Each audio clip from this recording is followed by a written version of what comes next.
മത്സ്യത്തൊഴിലാളികളെ അവഗണിക്കുന്ന കേരള സർക്കാരിനെതിരെ വിവിധ ആവശ്യങ്ങൾ ഉന്നയിച്ചുകൊണ്ട് കോൺഗ്രസ് നാട്ടിക മണ്ഡലം committee Nattika beach post office പരിസരത്ത് പ്രതിഷേധ സമരം സംഘടിപ്പിച്ചു.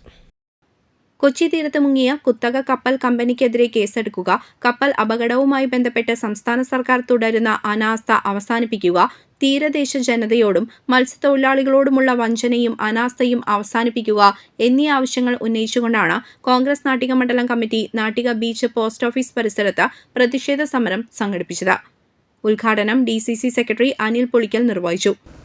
നമ്മൾ മനസ്സിലാക്കുന്നത് കടലിന്റെ ആവാസ വ്യവസ്ഥ അതിനാകമാനം കനത്ത ആഘാതമേൽക്കുന്നു എന്നുള്ളതാണ്.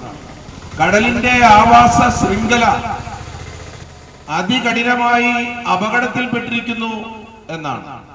കേരളത്തിന്റെ മത്സ്യ സമ്പത്ത് മാത്രമല്ല, അതുമായി ബന്ധപ്പെട്ട കടലിൽ ജീവിക്കുന്ന ജലജീവികൾ, മറ്റ് ജീവജാലങ്ങൾ, കടലിന്റെ അടിത്തട്ടിലെ സൂക്ഷ്മ ജീവികൾ വരെ ഏത് അപകടത്തിലേക്കാണ് കടന്നു പോവുക, കടന്നു ചെല്ലുക എന്ന ആകുലത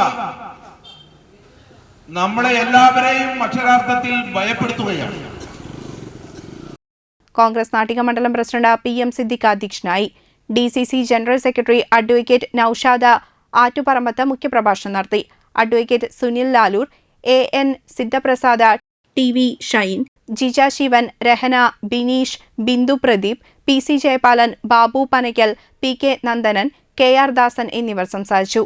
Ranish K Raman, Kamala Sreekumar, Hema Preman, Seena Unnikrishnan, PV Sahadevan, CK Manikandan, Mohandas പുല്ലാക്കപ്പറമ്പിൽ, AK Vasan, PK Mohanan, Kannan Panackal, Bhaskaran അന്തിക്കാട്ട്, സുജിത, PK കൃഷ്ണകുമാർ, അഭിഷേക് നാട്ടിക, കുട്ടൻ, ഉണ്ണിയാരം പുഴയ്ക്കൽ, പ്രകാശൻ തുടങ്ങി നിരവധി പേർ സമരത്തിൽ പങ്കെടുത്തു.